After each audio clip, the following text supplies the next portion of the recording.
السلام علیکم ورحمۃ اللہ وبرکاتہ. الحمد للہ رب العالمین والعاقبۃ للمتقین والصلاة والسلام علی رسولہ الامین وعلی آلہ وصحبہ اجمعین ومن تبعہ بإحسان إلى يوم الدین. اما بعد فاعوذ باللہ من الشیطان الرجیم. حافظوا على الصلوات والصلاة الوسطى وقوموا لله قانتين. قابل احترام حضرات و خواتین، ماہ مقدس میں ہم سب سانس لے رہے ہیں. اللہ سے ہماری دعا ہے کہ جو کچھ نیکیاں ہم نے کی اور کر رہے ہیں، اللہ تبارک و تعالی ان نیکیوں کو قبول فرمائے اور مزید نیکیوں کے میدان میں سبقت لے جانے اور آگے بڑھنے کی اللہ تعالی ہم تمام کو توفیق عطا فرمائے. آمین. انشاءاللہ آج کے اس درس میں 4 باتیں سورہ بقرہ کی روشنی میں آپ حضرات و خواتین کی خدمت میں. سب سے پہلی بات یہ ہے کہ اللہ کا ہر حکم کوئی نہ کوئی مصلحت اس میں ضرور ہوتی ہے. اللہ کا کوئی بھی حکم مصلحت سے خالی نہیں. اللہ نے جتنے احکامات ہم بندوں پہ لاگو کیے ہیں انہیں دل و جان سے قبول کرنا چاہیے. یہ بندہ مومن کی پہلی صفت اور اس کی یہ بنیادی پہچان ہے. جب اللہ کا حکم آئے تو مصلحت تو ہوتی ہے، مصلحت کے پیچھے نہ پڑے کہ مصلحت مجھے سمجھ میں آئے تو میں اسے قبول کروں گا، اگر مصلحت سمجھ میں نہ آئے تو میں اسے انکار کر دوں گا. کہا کہ یہ اہل ایمان کی پہچان نہیں. اللہ نے سورہ بقرہ میں بعض ایمان والے بندوں کے سلسلے میں کہا جن پر جہاد کا حکم بہت گرا گزرا. کتب علیکم القتال وهو کرہ لکم وعسى ان تکرہوا شیئا وهو خیر لکم وعسى ان تحبوا شیئا وهو شر لکم واللہ یعلم وانتم لا تعلمون. اللہ نے کہا کہ اللہ کا ہر حکم اس کے اندر کوئی نہ کوئی مصلحت ضرور پائی جاتی ہے اور اللہ تعالیٰ نے اپنے احکامات کو اسی نظام پہ قائم کیا ہے. لیکن دوستو یاد رکھنا کہ آپ اس مصلحت کے پیچھے مت پڑیے. یعنی بعض اللہ کے بندے ہوتے ہیں جو اپنی عقل کے ترازو میں اللہ کے احکام کو تولنے کی کوشش کرتے ہیں. میں خاص کر نوجوانوں سے گزارش کروں گا کہ اس مسئلے پر تھوڑی سی توجہ دیجیے گا. بعض اللہ کے بندے آج کے اس دور میں بہت سارے نوجوان ایسے ہیں جب ان کے سامنے کوئی حکم واضح کیا جائے اپنی عقل کے ترازو میں اسے تولنے کی کوشش کرتے ہیں. عقل نے قبول کیا تو کہتے ہیں کہ حدیث صحیح ہے، ہم اسے اپنائیں گے. اگر عقل نے اس کو قبول نہ کیا فوری طور پر کہتے ہیں کہ ہماری عقل نے قبول نہ کیا تو یہ حدیث صحیح نہیں ہے، یا حدیث ہم انکار کر دیتے ہیں. نعوذ باللہ. ایک بات ذہن میں رکھیے، کوئی صحیح حدیث اور کوئی مستند بات خلاف عقل ہو نہیں سکتی. ہاں ما ورائے عقل ہو سکتی ہے. دونوں میں فرق کیا کہ خلاف عقل ہو نہیں سکتی. اللہ کا کوئی حکم ایسا نہیں کہ عقل اس کے خلاف اپیل کرے. اللہ کی قسم ایسی کوئی تعلیم آپ دکھا نہیں سکتے کہ عقل اس کے خلاف اپیل کرے. اگر کوئی بات ہمیں سمجھ میں نہیں آ رہی ہے نا تو میری اور آپ کی عقل میں کچھ کمزوری ہے، میری اور آپ کی عقل میں کچھ خلل ہے. اپنی عقل کو درست کیجئے تو اللہ کا وہ حکم سمجھ میں آ جائے گا. اگر سمجھ میں نہ بھی آئے نا، اگر اللہ کا حکم ثابت ہو جائے سمعنا واطعنا، ہم نے سنا اور اسے قبول کیا. اللہ ہدایت دے. ایک جماعت ایسی ہے جس جماعت کا یہ موقف ہے کہ عقل کے ترازو میں ہر مسئلہ وہ تولنے کی کوشش کرتے. ایک مثال میں آپ کو دیتا ہوں.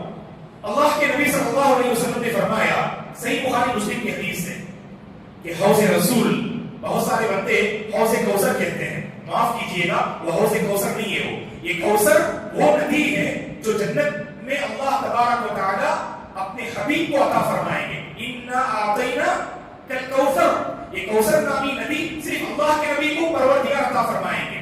یہ حوض رسول ہے جو حشر کے مقامات میں ایک مقام کا نام ہے، جس حوض پر اللہ کے نبی اپنی امت کا انتظار فرمائیں گے۔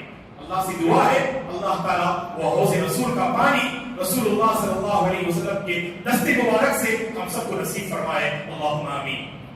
صحیح بخاری مسلم کی حدیث ہے، اس حوض رسول کے پانی کے بارے میں اللہ کے نبی نے فرمایا صلی اللہ علیہ وسلم نے، وہ شہد سے زیادہ میٹھا ہوگا، دودھ سے زیادہ سفید ہوگا، اور سونے اور چاندی کے تشت اور پیالے رکھے ہوئے ہوں گے۔ اللہ کے نبی اس حوض رسول سے پانی لیں گے اور اپنی امت کو پلائیں گے۔ عقل یہاں استعمال کر رہے ہیں، آپ سوچئے، ویڈیو نہیں آ رہا ہے، کوئی مسئلہ نہیں، انشاءاللہ آپ غور سے سنیے، بس کافی ہے۔ بارک اللہ فیک، اللہ تمام کو خوش آباد رکھے، اللہ اس بچے کے فیوچر کو روشن رکھے۔ تو عقل سے آپ سوچئے، دنیا میں آپ اگر شہد ہم آپ کے حوالے کریں تو کتنی مقدار میں شہد لیں گے آپ؟ ہاں بولیے نظام صاحب، کیا آپ 1 لیٹر پی سکتے ہیں؟ 1 پیالہ پی سکتے ہیں؟ نہیں، تھوڑی سی مقدار پیئیں گے نا شہد، اور حدیث میں آتا ہے کہ 1 پیالہ اللہ کے نبی وہ پانی پلائیں گے، اور یہاں عقل کا استعمال کیا، شہد سے زیادہ میٹھا ہوگا تو 1 پیالہ کیسے جو ہے امت کو اللہ کے نبی پلائیں گے، اور یہ امت کیسے پی سکتی ہے؟ تو مطلب یہ ہے کہ ہماری عقل اس کو قبول نہیں کر رہی ہے، نعوذ باللہ۔ صحیح بخاری اور مسلم کی حدیث بھی ضعیف ہے، لہذا اسے قبول نہیں کریں۔ نہیں دوستو، عقل کے پلڑے میں، عقل کے ترازو میں کبھی آپ تعلیمات شریعت کو تولنے کی کوشش نہ کرو، ہاں سمجھنے کی ضرور کوشش کیجئے گا۔ اللہ نے عقل دی ہے، ہم اس کا استعمال کریں، آپ ضرور سمجھنے کی کوشش کیجئے، علماء سے رجوع کیجئے، کوئی بات آپ کو سمجھ میں نہیں آ رہی ہے، علماء سمجھانے کی کوشش کریں گے، اگر پھر بھی اگر وہ بات سمجھ میں نہ آئے تو صرف سمجھ میں نہ آنے کی وجہ سے اسے انکار مت کیجئے اللہ کی خاطر۔ کیوں؟ اللہ نے کہا بعض باتیں آپ کو اچھی نہیں لگیں گی لیکن آپ کے حق میں وہ بہتر ہے، اور بعض باتیں آپ کو بہت اچھی لگیں گی حالانکہ آپ کے حق میں وہ بات بہتر نہیں ہوگی۔ نیکی اور بدی کے مسئلے میں یہی ہوتا ہے، نیکی کو اپنانے میں ہمت، محنت، قربانی دینی پڑتی، کبھی دل پہ بہت شاخ گزرتا، کوئی نیکی کا کام اپناتے ہوئے، یاد رکھنا دوستو، قربانی دیجیے، تکلیف کو برداشت کیجیے، اللہ کی خاطر آپ اس تکلیف کو برداشت کیجیے۔ اللہ کے نبی نے کیا فرمایا؟ حفت الجنت بالمکارہ، جنت کو گھیر دیا گیا ہے ناپسندیدہ چیزوں کے ذریعے۔ جنت پانا ہے تو بڑی قربانی دینی، یاد رکھو۔ وحفت النار بالشہوات، اور جہنم کو شہوت سے گھیر دیا گیا ہے۔ شہوت پہ عمل کیجئے، جنت جہنم تمہاری منتظر ہے، اللہ ہم سب کو نارے جہنم سے بچائے۔ تو مطلب یہ ہے کہ نیکی کو اپناتے ہوئے جو تکلیف ہو رہی ہے نا، اس تکلیف کو برداشت کیجئے، ایک روشن فیوچر آپ کی دنیا اور آپ کی آخرت دونوں سنورے گی انشاءاللہ۔ اور بدی کو اپناتے ہوئے، برائی کو اپناتے ہوئے بہت مزہ آتا ہے، من کرتا ہے کہ اور کریں اور کریں اور آگے بڑھیں۔ سمجھ جاؤ، سدھر جاؤ، بریک لگاؤ، فوری طور پر بریک لگائیے، اور یہ بریک توبہ استغفار کے ذریعے اللہ سے مدد مانگیے۔ اے اللہ، میرا دل ایسا ہے کہ برائی کا راستہ میرے حق میں آسان ہے، اور جب نیکی کا راستہ ہے تو اسے اپنانا بہت مشکل ہے۔ پروردگار مانگیے اللہ سے، اللہ عقل کو صحیح سمجھتا فرمائیں گے انشاءاللہ۔ تو بہرحال دوستو، یہ اصول ہے، جب کوئی اچھی بات اپناتے ہوئے بظاہر تکلیف ہو، اپنائیے اسے، وہ آپ کے حق میں بہتر ہے انشاءاللہ۔ اور اسی طرح سے بری بات کو اپناتے ہوئے، اللہ کی نافرمانی کرتے ہوئے آپ کے دل کو تسلی ملے نا، اللہ کی خاطر چھوڑیے، جسے آپ اچھا سمجھتے ہیں وہ آپ کی آخرت کو تباہ کر دے گا، یاد رکھو آپ۔ تو یہ پہلی بات ہے۔ دوسری بات جو بہت اہم ہے، جس پر مجھے بھی توجہ دینی ہے اور ہر مسلمان کو توجہ دینی ہے، وہ بات کیا ہے جانتے ہیں آپ؟ اللہ نے سورہ بقرہ میں کہا، اعوذ باللہ من الشیطان الرجیم، حافظوا علی الصلوات والصلاة الوسطى وقوموا للہ قانتین۔ زید بن ارقم رضی اللہ عنہ فرماتے ہیں، صحیح بخاری کی حدیث ہے، ابتدا میں جب نماز فرض ہوئی تو نماز میں بقدر ضرورت بات کرنے کی گنجائش تھی۔ مثلا نماز پڑھتے ہوئے کوئی بندہ آتا اور نماز نمازی سے پوچھتا بھائی کون سی رکعت؟ تیسری رکعت، ٹھیک ہے جزاک اللہ، وہ بھی نماز پڑھ لیتا. تو نماز میں بقدر ضرورت بات کرنے کی گنجائش تھی، لیکن جب اللہ نے اس آیت کو نازل فرمائی نا تو بات کرنا نماز میں بالکل حرام ہے.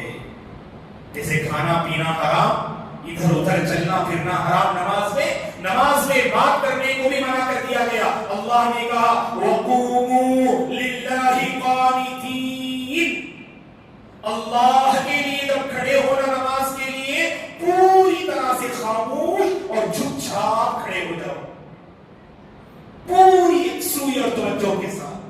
نماز کی جان جانتے ہیں کیا ہے دوستو؟ ہماری الہیت، خشوع اور خضوع، اس پر فوکس کیجئے. نماز میں سب سے اہم خشوع اور خضوع ہے. اللہ نے 18ویں پارے میں کیا فرمایا؟ قد افلح المؤمنون الذین هم فی صلاتهم خاشعون. ان نمازیوں کو اللہ تعالیٰ نے کامیابی کی بشارت دی جو نمازی اپنی نماز میں خشوع اور خضوع اختیار کرتے ہیں. خشوع و خضوع بہت بڑی نعمت، یاد رکھو، ہے کہ نہیں؟ بہت بڑی نعمت. لیکن بہت بڑا مسئلہ کیا ہے معلوم؟ ہر نمازی کا پرابلم ہے آج. مولانا جب بھی ہم نماز میں کھڑے ہوتے ہیں نا دنیا بھر کی چیزیں یاد آتی ہیں. اور بعض اللہ کے بندے کیا سمجھتے معلوم؟ اگر چابی گم ہو جائے نماز میں سوچتے ہیں اچھی طرح سے، ہاں وہ تکیے کے نیچے رکھا ہوں. نماز کے بعد کیا سوچتے ہیں؟ اللہ نے مجھے یاد دلایا. نعوذ باللہ. نماز میں ایسی باتیں ہیں شیطان کی طرف سے آتی، یاد رکھو. کیا دلیل؟ اسے غور سے سنیے. سلوشن بھی ہے اس میں، اور ہمارا پرابلم بھی ہے اور پرابلم کا سلوشن بھی ہے. صحیح مسلم کی حدیث میں عثمان بن ابی العاص رضی اللہ عنہ اللہ کے نبی کے پاس آتے ہیں. صحیح مسلم کی حدیث، اللہ کے نبی کے پاس آتے ہیں اور آ کر کہتے ہیں اے اللہ کے نبی، جب میں نماز کے لیے کھڑا ہوتا ہوں تو مجھے دنیا کی ادھر ادھر کی باتیں میرے ذہن میں آتی ہیں، میں کیا کروں اللہ کے نبی؟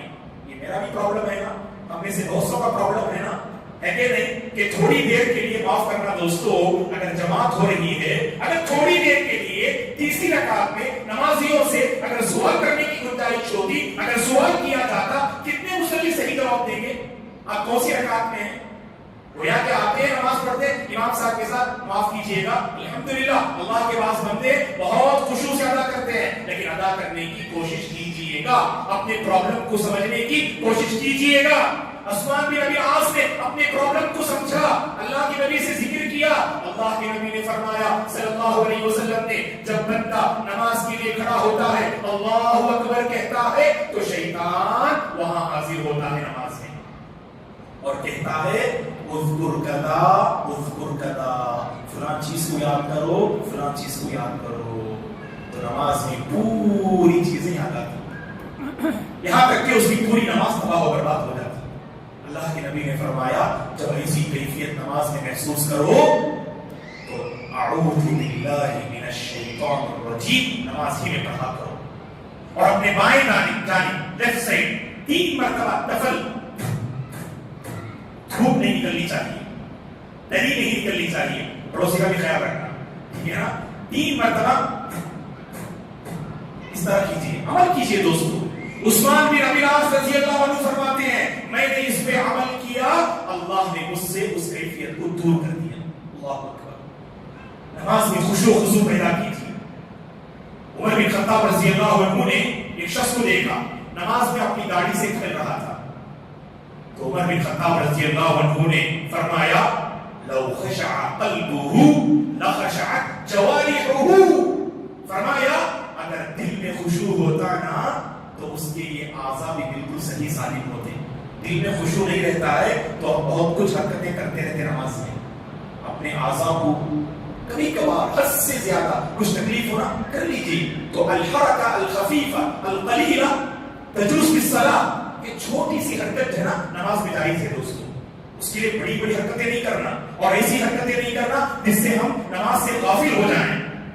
اور اسی طرح سے ایک مرتبہ عمر بن خطاب رضی اللہ عنہ ایک شخص کو دیکھا کہ نماز پڑھتے ہوئے اپنی نگاہ ایسے اوپر اٹھا رہا ہے. تو عمر بن خطاب رضی اللہ عنہ نے کہا لو خشع قلبه لما رفع رأسه، اگر دل میں خشوع ہوتا اپنے سر اوپر نہیں اٹھاتا. خشوع و خضوع سے پڑھیے دوستو، ایسی نماز پڑھیے. حدیث آپ کے ذہن میں مشہور حدیث ان تعبد اللہ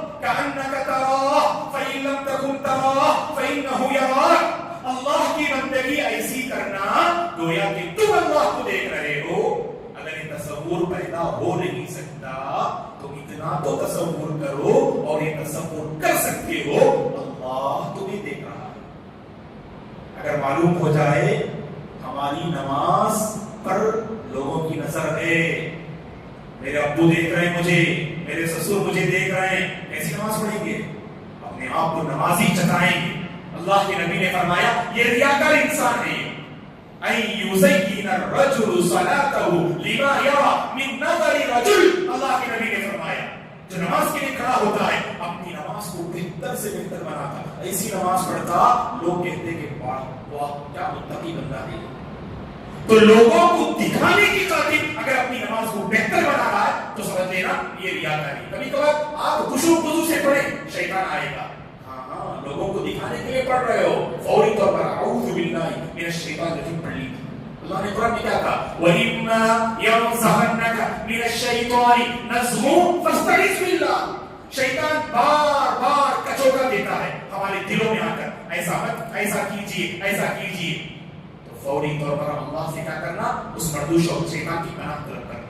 تو دوستو خشوع اور خضوع یہ قیمتی زیور ہے نماز میں، یہ جان ہے، یہ روح ہے نماز کی. اسے اپنانے کی کوشش کیجیے دوستو. تو رمضان کا ایک موسم بہار ہے کہ نہیں، ایک عجیب فضا ہے ماشاءاللہ. چلیے کوشش کرتے ہیں ہم اس رمضان میں اپنی نماز کو بہتر بناتے ہیں انشاءاللہ، اپنی نماز میں خشوع و خضوع پیدا کرتے ہیں. اور تیسرا پیغام یہ ہے، تیسرا اور 14 پیغام ایک ہی ٹاپک سے متعلق ہے. تیسرے پارے کو پڑھتے ہیں. سورہ بقرہ میں اللہ تعالیٰ آیت الکرسی سے پہلی والی آیت پڑھی ہے. آیت الکرسی سے پہلی والی آیت پڑھی ہے. اللہ فرماتے ہیں یا ایھا الذین آمنوا انفقوا مما رزقناکم من قبل ان یأتی یوم لا بیع فیہ ولا خلة ولا شفاعة والکافرون هم الظالمون. دوستو انفاق فی سبیل اللہ پر امام محترم حفظہ اللہ نے بھی بعد نماز عصر درس میں بہت اہم باتیں اور قیمتی باتیں بتائی. آپ نے 2 باتیں ضرور ذہن میں رکھیے گا. اللہ کے راستے میں خرچ کرتے ہیں نا، 2 باتیں ضرور ذہن میں رکھیے گا. اللہ نے آپ کو کس پوزیشن میں رکھا ہے دیکھیے، دینے کی پوزیشن میں، لوگوں کے درد کو سمجھنے کی پوزیشن میں، اپنے جیب سے اٹھا کر اللہ کے بندوں اور بندیوں کے کام آنے کی پوزیشن میں رکھا ہے. تو اللہ کا بہت بڑا انعام ہے آپ پر. الید العلیٰ خیر من الید السفلیٰ. ہمیشہ دینے والا ہاتھ لینے والے ہاتھ سے بہتر ہوتا ہے. ایک بات صحابہ سے منقول ہے، اگر کسی بندے نے ان کا صدقہ قبول کیا، خیرات قبول کیا، وہ شکریہ کیا ادا کرے اس سے پہلے یہ شکریہ ادا کرے. کیوں؟ اللہ نے موقع عطا کیا اس کے ذریعے سے آپ کو نیکی کرنے کا. اگر وہ آپ کی خدمت میں نہ آتا آپ کو نیکی کی توفیق نہ ملتی. اللہ اکبر. یہ نیکی کی سوچ ہوتی ہے، یہ نیکی کی سوچ ہوتی ہے. آپ دے کر یہ بس سمجھ لیجیے آپ نے اس میں بہت بڑا احسان کیا. المنان تو وہ ہے، المنان تو وہ ہے، احسان جتلانے والا اللہ ہے. اس لیے جب آپ کو موقع مل رہا ہے نا، اسے اللہ کی طرف سے غنیمت سمجھیے. اور دوستو یاد رکھو یہ جو دنیا اللہ نے بنائی ہے نا، یہ آخرت میں کامیابی کے لیے، اور کامیابی پانے کے جو بہت سارے ذرائع ہیں ان میں سب سے مؤثر ذریعہ یہ مال ہے دوستو. اور قرآن میں اللہ نے مال کو کیا کہا بتا سکتے ہیں؟ مال کو اللہ نے قرآن میں کیا کہا؟ امام صاحب نے کہا اصل کے بعد والے درس میں، مال کو اللہ نے خیر کہا. خیر کیوں کہا؟ یہ بھلائی ہے. اور دیکھیے سبحان اللہ، مال کیسے بھلائی؟ اس سے آپ کی ضرورتیں پوری ہوتی ہیں، اس سے اوروں کی ضرورتیں پوری ہوتی ہیں، اس سے اپنوں کی ضرورتیں پوری ہوتی ہیں، اس سے آپ کی دنیا سنورتی ہے، اس سے آپ ماشاءاللہ آخرت کے لیے ایک توشہ تیار کر رہے ہیں. اور خواتین اللہ کی بندیوں غور سے سنو، اللہ کے نبی نے فرمایا جب جہنم کی بات اللہ کے نبی نے فرمائی، سب سے زیادہ اللہ کے نبی نے جہنم میں جلتے ہوئے عورتوں کو دیکھا. اور اس کا سلوشن کیا بتایا اللہ کے نبی نے؟ عورتوں کو آپ نے نصیحت کی. آپ نے جو فرمایا اتقوا النار ولو بشق تمرہ، اللہ کی راہ میں خوب دو، جہنم سے بچو. آدھی کھجور بھی آپ کے پاس ہونا وہ دے کر اپنے آپ کو جہنم سے بچاؤ. آپ کی کتنی طاقت ہے، آپ کی کتنی حیثیت ہے، کتنی استطاعت ہے، اس کے مطابق دے کر اپنے آپ کو جہنم سے چھٹکارا پاؤ۔ یہ دنیا دوستو دینے کا مقام ہے، یہاں مال سے دے کر ہم اپنی آخرت بنا سکتے ہیں۔ اللہ نے اس آیت میں فرمایا، آج ہی جا کر آیت الکرسی سے پہلی والی آیت پڑھ کر غور کیجیے۔ اللہ نے 3 باتیں نقل کی اس میں انفاق فی سبیل اللہ میں۔ پہلی بات یہ ہے، یہاں خرید و فروخت کرنے کا موقع ہے آپ کو، بیوپاری کر کے، کاروبار کر کے، تجارت کر کے آپ اپنے مال کو بڑھا سکتے اور اللہ کے بندوں کے کام آ سکتے۔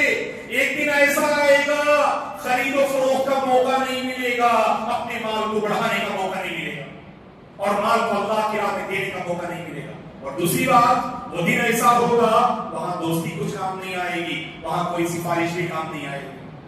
لہذا دوستو انفاق فی سبیل اللہ پہل کریں۔ اور آخری بات، چوتھی بات یہ ہے جو ہمارے اس تیسری بات سے متعلق ہے، اللہ کے بعض بندے دیتے ہیں، اللہ قبول فرمائے، اللہ تعالیٰ اسے ذخیر آخرت بنائے، توش آخرت بنائے، لیکن کبھی احسان نہیں جتلانا دوستو۔ 2 باتیں ہیں، کبھی احسان جتلاتے آپ گھری مجلس میں بیٹھے ہیں، سب لوگوں کے سامنے بولتے ہیں آپ، یہ شرٹ ہے نا میں نے دیا تھا نا آپ کو، بیچارے پیسہ چھپ جاتا ہے شرمندگی سے۔ آپ دینے کے بعد اسے بول کر مت بتائیے۔ اللہ نے قرآن میں کیا فرمایا، یا ایھا الذین آمنوا لا تبطلوا صدقاتکم بالمن والأذى کالذی ينفق مالہ رئاء الناس۔ اے ایمان والو، صدقہ کر رہے ہو، اپنے صدقات کو احسان جتلا کر اور تکلیف دے کر اسے باطل مت کرو، اسے ضائع مت کرو، اس بندے کی طرح جو لوگوں کو دکھانے کے لیے خرچ کرتا ہے۔ اور اللہ نے مثال دی، جب بارش پتھر پر برستی ہے کچھ فائدہ ہوتا ہے کیا؟ زمین پہ پڑتی ہے تو فائدہ ہوتا ہے۔ اگر بارش وہی پتھر پر پڑے تو شاید پتھر پر کچھ مٹی ہو اور مٹی بس ختم ہو جائے گی اور وہ پتھر صاف ہوگا، بس اتنا ہی۔ اور لیکن کیا اس سے پودے نکل آئیں گے؟ کیا درخت نکلیں گے پتھر سے؟ نہیں۔ یہی حال ہے، وہ بندہ جو اللہ کی راہ میں دیتا ہے نا تو اسے کچھ جو ہے ملنے والا نہیں، یاد رکھو آپ۔ جو احسان جتلاتا ہے، بول کے بتاتا ہے اور تکلیف بھی دیتے ہیں، بس اللہ کے بندے نے کچھ احسان کر دیا نا، خوب اس سے خدمت لیتے اور اپنے ماضی میں کیے گئے احسان کا فائدہ اٹھاتے۔ میں نے دیا ہے نا، اب اس کی مجبوری کا فائدہ اٹھاؤں گا، اب میں جو کہوں گا وہ مانے گا اسے۔ دیکھیے تکلیف مت دیجیے، اللہ نے آپ کو دینے کی پوزیشن میں رکھا ہے، شکریہ ادا کیجیے، اللہ کا شکریہ ادا کیجیے، آپ کے مقام کو اور اللہ اونچا کریں گے انشاءاللہ۔ یاد رکھیے جتنا دیں گے نا دوستو کم نہیں ہوگا، یہ اسلام کا تصور ہے۔ جو لوگ سود لیتے ہیں، وڈی لیتے ہیں، انٹرسٹ پر معاملہ کرتے ہیں، سمجھتے کا مال میں اضافہ ہو رہا ہے۔ اللہ نے کہا کہ آپ کے مال میں جو ہے نقصان، گھٹاؤ اور کمی آ رہی ہے، اور جو زکات دے رہے ہیں نا، اللہ کے راستے میں نواز رہے ہیں نا، اللہ تعالیٰ ان کے مال کو بڑھا رہے ہیں۔ تو بہرحال کچھ باتیں رہی دوستو جو سورہ بقرہ کی روشنی میں ہم نے آپ کی خدمت میں رکھی۔ اللہ سے ہماری دعا ہے اللہ تعالیٰ ہم سب کو جب دین کی بات، شریعت کی بات، قرآن و سنت کی بات ہمارے سامنے پیش کی جائے تو دل و جان سے اسے اپنانے کی اللہ توفیق عطا فرمائے، نماز کو خشوع اور خضوع کے ساتھ ادا کرنے کی اللہ توفیق عطا فرمائے۔ جتنا کچھ مال اللہ نے ہم سب کو نوازا ہے تو اس مال کا ایک حصہ، اس مال کی ایک مقدار اللہ کی راہ میں خرچ کرنے کی اللہ توفیق عطا فرمائے۔ اللہ ہمارے مال میں برکت نازل فرمائے، اللہ ہمارے کاروبار اور تجارت کے مسائل کو حل فرمائے، آسان فرمائے۔ ہم میں سے جو کاروبار، تجارت، مالی معاملات کو لے کر پریشان حال ہیں، اللہ ان پریشانیوں کو دور فرمائے، ان کے مال میں اللہ برکت نازل فرمائے، ان کی روزیوں میں اللہ اور اضافہ فرمائے۔ اللہ ہمارے صدقہ اور خیرات کو قبول فرمائے۔ جب تک اللہ اس دنیا میں ہم سب کو باقی رکھے، نیکی پر، خیر پر اور دین پر باقی رکھے، اور اسی صراط مستقیم پر، دین پر اللہ ہم سب کو خاتمہ نصیب فرمائے۔ آمین۔ قولوا قولی ھذا واستغفر اللہ لی ولکم ولسائر المسلمین من کل ذنب فاستغفروه انہ هو الغفور الرحیم۔ سبحانک اللہم وبحمدک، اشہد ان لا الہ الا انت، استغفرک واتوب الیک۔ والسلام علیکم۔